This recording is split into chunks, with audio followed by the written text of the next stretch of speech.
అనే అమ్మాయితోటి రిలేషన్ ఉంది. ఈ రిలేషన్ కూడా డైరెక్ట్ గా కాకుండాను మన షణ్ముఖ్ త్రూ జరిగింది అనేది ఒక టాక్. అవును, షణ్ముఖ్ తన యూట్యూబ్ వీడియోస్లో తనకి ఏదో ఒక రోల్ ఇస్తానని ఏదో తన వచ్చినప్పుడు ఎంకరేజ్ చేశాడని, ఆ ఎంకరేజ్మెంట్ ద్వారా తన బ్రదర్కి కూడా పరిచయం అయ్యింది ఆ అమ్మాయి. ఆమె డాక్టర్ అంటున్నారు. ఈ పరిచయం కూడా ఈ రోజు నిన్న పరిచయం కాదు. వీళ్ళు 10 years నుంచి రిలేషన్లో ఉన్నారు. Almost relation, they are in close relation. Like 3 years back engagement అయింది కూడా అని అనడం మనం వింటున్నాము. ఏది మనం వినడము ఇంకోళ్ళ ద్వారా వేరే ఛానల్స్లో చూసింది, ఫ్రెండ్స్ చెప్పింది, నైబర్స్ చెప్పింది తప్పితే మనం ఎందులోనూ డైరెక్ట్గా లేం కనుక మనం దేని విషయంలోనూ జడ్జిమెంటల్గా ఉండడం అయితే కరెక్ట్ కాదండి.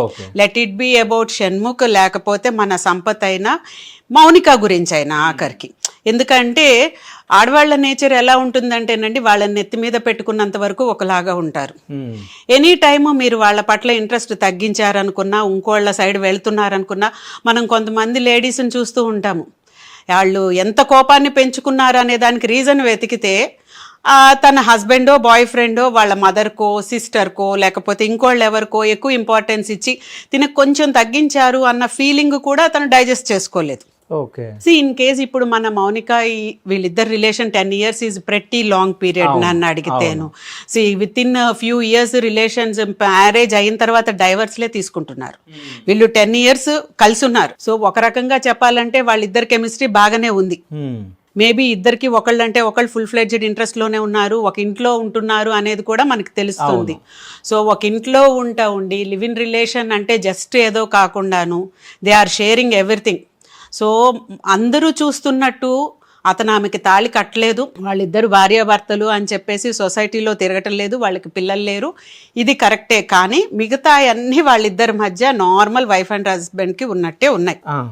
సో ఆ ఉన్న ప్రాసెస్ లో ఇక్కడ ఎక్కడ బ్యాక్ ఫైర్ అయ్యింది, ఏం జరిగింది మనకి తెలియదు. కానీ మోనికను పెళ్లి చేసుకుంటా అని చెప్పేసి మాత్రం చెప్పాడంట. సో పెళ్లి చేసుకుంటాను అని చెప్పబట్టే వాళ్ళు 10 years కలిసి ఉన్నారేమో. పెళ్లి చేసుకోవడం కాకుండా మనం ఇద్దరం లివిన్ లో ఉంటున్నాము, ఇలా ఇన్ని సంవత్సరాలు ఉంటామనో బాగున్నంత వరకు ఉంటామనో అంటే because she is educated female.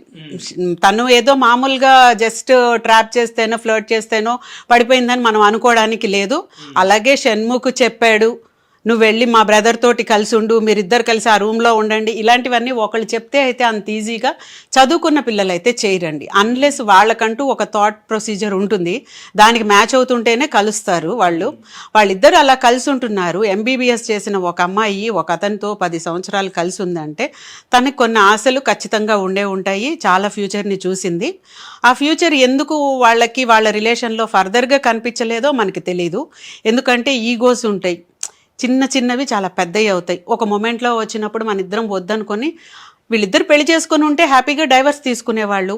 వీళ్ళు పెళ్లి చేసుకోలేదు కనుక ఎవరో వద్దనుకున్నారు. ఇద్దరిలో ఒకళ్ళు వద్దనుకున్నారు, ఇంకోళ్ళు నువ్వు వద్దనుకుంటే నేనేం చేస్తానో చూడనుకున్నారు. అది ఏ రకంగా ఎవరి మీద ఏం యాక్షన్ తీసుకున్నారో మనకైతే తెలియక ఇక్కడ వద్దనుకున్న ప్రొసీజర్లో ఆ అమ్మాయికి కోపం వచ్చి కేస్ ఫైల్ చేయడం జరిగింది. తనదైన టాలెంట్ తను చూపిద్దాం అనుకుంటుంది. నువ్వేం చేస్తావో చేసుకోపో అని చెప్పి అతను చూశాడు.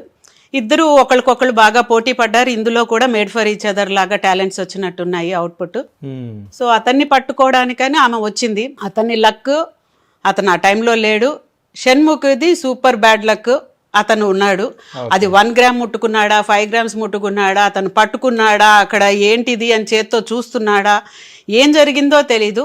అల్టిమేట్గా అక్కడ జరిగింది ఏంటంటే తను గంజాయి తోటి పట్టుపడ్డాడు అనేది ఇప్పటిదాకా వచ్చిన న్యూస్. అంటే ఆయన తీసుకున్నాడని నిర్ధారణ కూడా అయ్యింది. ఓకే. గంజాయి తీసుకోవడం అనేది 100% తప్పే కదండి. అప్పుడు డెఫినెట్గా దానికి ఎంతో కొంత అయితే శిక్షకు అయితే అతను అర్హుడనే మనం అనుకోవాలి. ఏం శిక్ష పడుతుంది అనేది మనం చెప్పలేము, కానీ డెఫినెట్గా శిక్ష పడాలి నిజానికి. బట్ మనము దీనిలో మెయిన్గా ఆలోచించాల్సింది ఏంటంటే గంజాయి తీసుకున్నవాడికి శిక్ష పడాలని 100 సార్లు అనే ముందు ఆ గంజాయిని షణ్ముఖ్ దాకాను వచ్చింది అని అంటే ఎక్కడో అవైలబుల్గా ఉంది. సో ఈ టాపిక్ కూడా మనం మాట్లాడాలి. చెప్పండి. సో ఇప్పుడు ఏంటంటే తిను వైజాగ్, సో వైజాగ్ ఏజెన్సీలో గంజాయి విచ్చలవిడిగా దొరుకుతుంది అనేది ఒక టాక్ ఉంది. సో అక్కడ నుంచి తిను వైజాగ్ కాబట్టి వైజాగ్ నుంచి తెచ్చుకున్నాడేమో తినే అని కూడా మాట్లాడుతున్నారు. సో హైదరాబాద్లో ఇక్కడ అంత ఈజీగా దొరుకుతుందా? హైదరాబాద్లో కూడా గంజాయి దొరుకుతుందని, డ్రగ్స్ బాగానే అవైలబుల్గా ఉన్నాయని, వీటన్నిటిని ఆపేయాలి అని చెప్పేసి యాక్షన్స్ ఎక్కువ తీసుకుంటున్నారు, పబ్బుల్లో రైడ్స్ ఎక్కువ జరుగుతున్నాయి, ఇవన్నీ రీసెంట్గా మనం వింటున్నామండి. ఏదైనా సరే గంజాయి తీసుకునే వాడికి ఎంత పనిష్మెంట్ ఉన్నా డెఫినెట్గా దానికన్నా ఎక్కువ అది అమ్ముతున్న వాడికి ఉండాలి. రెండోది పనిష్మెంట్ సివియారిటీ మామూలుడికి ఒకటి, సెలబ్రిటీకి ఒకటి, ఇంకోటి అనేది కూడా మనకి బాగా తెలుస్తూ ఉంది తేడా.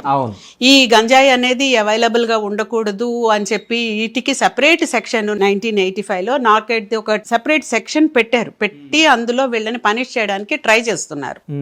సో ఎంత ట్రై చేస్తున్నా సరే ఇది ఎలా అయిపోతుందంటే గంజాయి అనేది ఇప్పుడు మీరు, నేను, మరొకళ్ళు మనం చాలా ఈజీగా తీసుకోమని చెప్తాం, వాటి జోలికి పోము.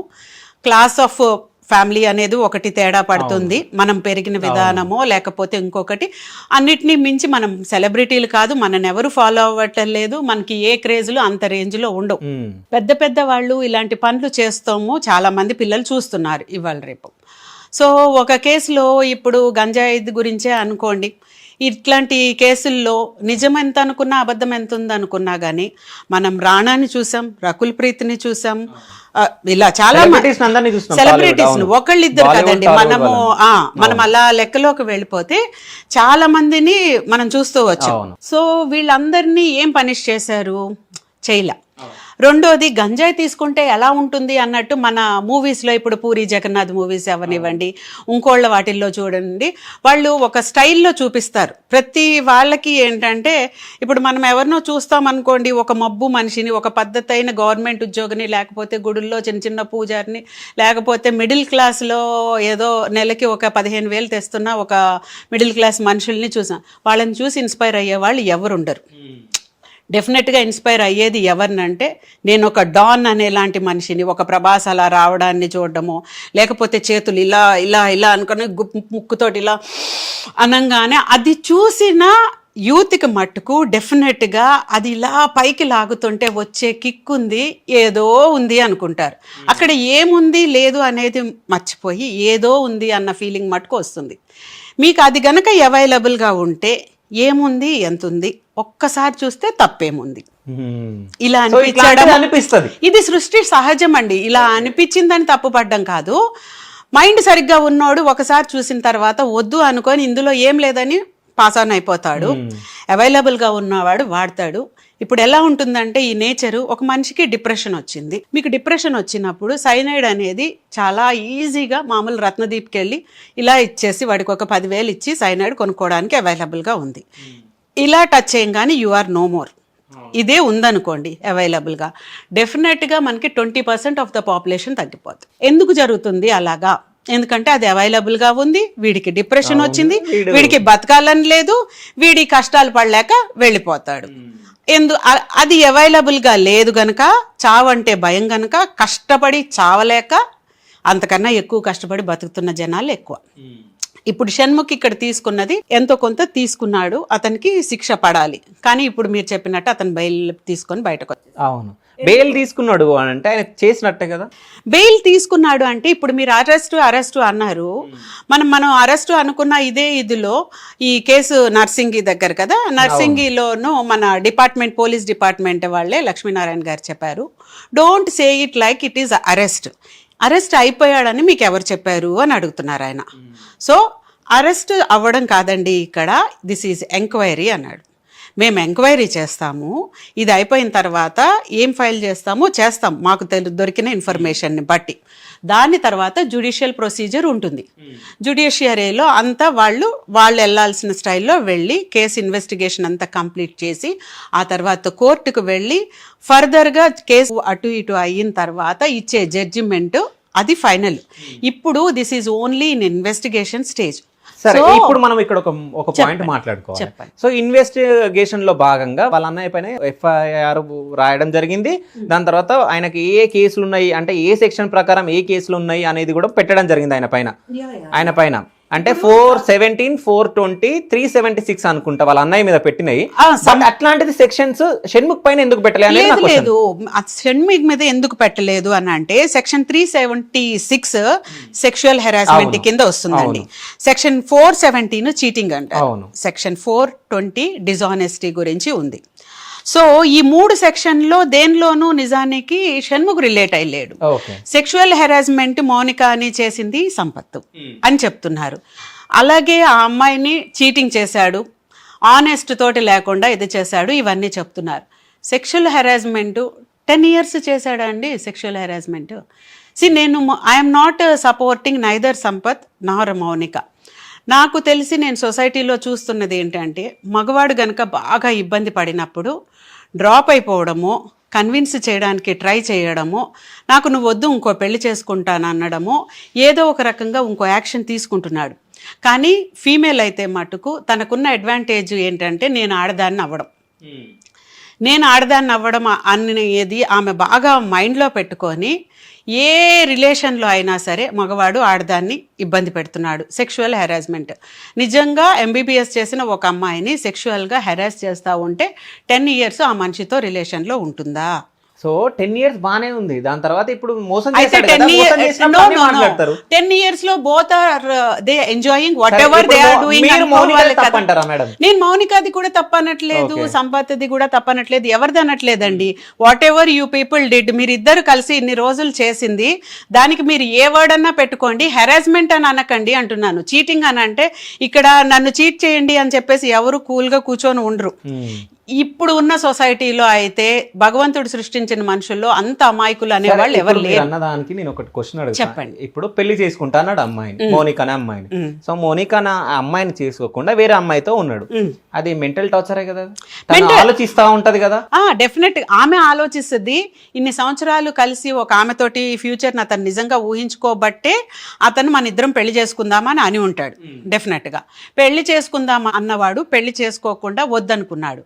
ఇప్పుడు వద్దనుకున్నది లివ్ ఇన్ రిలేషన్లో ఉన్న వీళ్లే కాదు కదా. ఇప్పుడు వేరే ఏ కపుల్స్ అయినా చూడండి, పద్ధతిగా పెళ్లి చేసుకున్న మిగతా జంటలు అన్నీ అయినా సరే కలిసి ఉందామనే పెళ్లి చేసుకుంటారు. ఒక పాయింట్లో వాళ్ళిద్దరికీ కుదరట్లేదు అని అనుకున్నప్పుడు వాళ్ళు విడిపోతారు. ఎందుకు విడిపోతారు? కలిసి ఉందాం అనుకున్నారు కదా, ఎందుకు విడిపోతారు? ఎవరైనా విడిపోతున్నారండి. మొన్న నిహారిక విడిపోయింది, జనాలందరూ ఇష్టం వచ్చినట్టు మాట్లాడారు. బట్ ఎందుకు అలా మాట్లాడతారు? అక్కడ ఇద్దరికి ఇష్టం ఉండి విడిపోతున్నారు. ఇష్టం ఇద్దరికి ఉంది, విడిపోవడం అనే ప్రాసెస్ లో ఒక అండర్స్టాండింగ్ వచ్చి విడిపోయారు. బట్ జనాలు తిట్టేటప్పుడు ఎవరిష్టం వచ్చినట్టు వాళ్ళని తిడతారు. ఎవరిని తిడతారు అంటే సెక్షన్ విడిపోదాము అనుకున్న తర్వాత నార్మల్ లైఫ్ లో మనం ఉండాలి అని కష్టపడి ఒక రకంగా సెట్ చేసుకొని మనిషి నిలబడుతున్నాడు అనుకోండి, దాన్ని సొసైటీ పాజిటివ్గా తీసుకోకపోగా వీళ్ళల్లోనే తప్పు ఉండి ఉంటుంది, వీళ్ళ క్యారెక్టర్ తేడా అయి ఉంటుంది. అందుకని చెప్పేసి వీళ్ళని అందాము అని చెప్పి ఆమెకు ఆ బాధ లేదు, విడిపోయిన బాధ లేదు, వాడిని బాగా టార్చర్ పెట్టేసింది వదిలేసిందని ఈమెనైనా అంటారు. ఒకవేళ మీరు చాలా కూల్గా ఉన్నారు ఎవరినన్నా వదిలేసి అని అంటే వీడే అమ్మాయిని బాగా ఇబ్బంది పెట్టేసి ఇలా వదిలేశాడు, ఇట్లానే మాట్లాడతారు తప్పితే వాళ్ళు ఇంటర్నల్గా ఫేస్ చేసిన ప్రాబ్లమ్స్ ఏమై ఉంటాయో మనకి ఎంతవరకు తెలుసో మనకి తెలియనప్పుడు దాని గురించి మనం మాట్లాడడం ఎందుకు అని అనుకోరు. ఎప్పుడైనా ఒక ప్రాబ్లం గురించి మాట్లాడేటప్పుడు మనకి తెలియనప్పుడు మాట్లాడకూడదండి. ఫస్ట్ థింగ్, మాట్లాడాలనిపించిందా పూర్తిగా తెలుసుకోవాలి, సింపుల్గా జడ్జిమెంట్ ఇవ్వకూడదు. నేను మీకు ఒక చిన్న కథ చెప్తాను. ఒక ట్రైన్లో ఇట్లాగా ఇలా ఎదురు బదురు ఇలా కూర్చొని ఒకళ్ళు ప్రయాణం చేస్తూ ఉంటారు. మీరు తండ్రి అనుకోండి, మీ పక్కన ఒక బాబు ఉంటాడు, వాడి ఏజ్ 18 సంవత్సరాలు. వాడు ట్రైన్లో నుంచి వాటర్ ఫాల్స్ని చూసి ఓ నీళ్లు అని గెంతుతూ ఉంటాడు. ఆ తర్వాత ఏదొస్తే వాడు పాస్ అవుతున్నప్పుడు ఏదొస్తుంటే అది చూసి ఓ ఆనందపడుతూ పిచ్చి పిచ్చిగా అరుస్తున్నాడు. తండ్రి కంట్రోల్ చేయకుండాను ఊరుకున్నాడు. యువతల వేరే వాళ్ళకి డిస్టర్బెన్స్గా అనిపించి, మీకేమన్నా పిచ్చా అండి, వాడికి 18 సంవత్సరాలు ఉన్నాయి, ప్రతి చిన్నదానికి అట్లా గెంతుతున్నాడు, నువ్వు నోరు మూసుకొని ఊరుకున్నావు, మాకు డిస్టర్బెన్స్గా ఉంది, తలనొప్పిగా ఉంది, కొంచెం ఆపు అని చెప్తారు. అప్పుడు ఆ తండ్రి ఏం చెప్తాడంటే, వాడికి మొన్నటిదాకా కళ్ళు లేవు, ఆపరేషన్ చేయించి ఇప్పుడే వాడు చూస్తున్నాడు. సో వాడు చూస్తున్న ప్రతిదీ వాడికి వింతగా అనిపిస్తుంది, అందుకని అలా రియాక్ట్ అవుతున్నాడు. అలా రియాక్ట్ అవుతున్న మనిషిని నేను కంట్రోల్ చేయను అంటాడు. యువతలు కూర్చున్నోడికి తెలియదు కదా అక్కడ స్టోరీ, వీడి జడ్జిమెంట్ వీడిలా పాస్ చేస్తాడు. సో ఎప్పుడు ఇది నేను ఇందులో మౌనిక కాదు, షణ్ముఖ్ కాదు, సంపత్ కాదు, మరొకళ్ళు కాదు, ఎవరిని సపోర్ట్ చేసి మాట్లాడట్లేదు. ఇక్కడ తప్పు జరిగింది, ఎవరు అందులో ఎక్కువ భాగస్తులు, అందులో నిజంగా ఎవరి మూలాన్ని ఇవన్నీ జరుగుతున్నాయి వాళ్ళని కరెక్ట్గా పట్టుకొని శిక్షించాలి. బెయిల్ షణ్ముఖ్ షణ్ముఖ్కి ఎందుకు ఇచ్చారు అంటే, ఒకటి అతను సెలబ్రిటీ అవ్వడం డెఫినెట్గా చాలా ప్లస్ అతనికి. రెండోది అందులో ఎంత ఉందో ఏం జరిగిందో తెలీదు.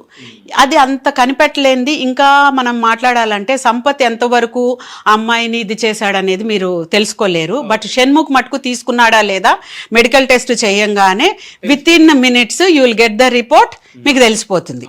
సో అతనికి శిక్ష వేయాలి అనుకున్నప్పుడు ఈజీగా అతన్ని వెంటనే అతనికి శిక్ష అయితే అప్లై చేయొచ్చు. నా ఉద్దేశము ఏంటి అంటే, ఎప్పుడైనా సరే ఇలాంటివి జరుగుతున్నప్పుడు ఎవరిని పనిష్ చేయాలో వాళ్ళని పనిష్ చేయండి, కానీ అవైలబుల్గా లేకుండా చూడండి. ఇప్పుడు మీకు ఆకలేస్తుంది, మీ ముందు జస్ట్ ఊరికే ఒక ఆరెంజ్ ఇలా పెట్టుంటే మీ ఆకలి కంట్రోల్లోకి వస్తుంది, ఆగుతుంది. దాని తోలు తీసి చక్కగా ఫ్రెష్గా ఇలా ఓపెన్ చేసి చూసేవాడికి ఎప్పుడెప్పుడు తిందామా అనిపించేలాగా మీరు డెఫినెట్గా పెడితే, వాడు అటు చూసి ఇటు చూసి ఎవరు చూడట్లేదు నాకు ఆకలిగా ఉందని దబుక్కని తీసుకొని నోట్లో వేసుకొని ఉంటాడు. దాన్ని అక్కడ లేకుండా చేయండి, అది అవైలబుల్గా లేకుండా చేయండి, కంట్రోల్ చేయండి. ఎందుకంటే యూత్ మొత్తం పాడైపోతుందండి.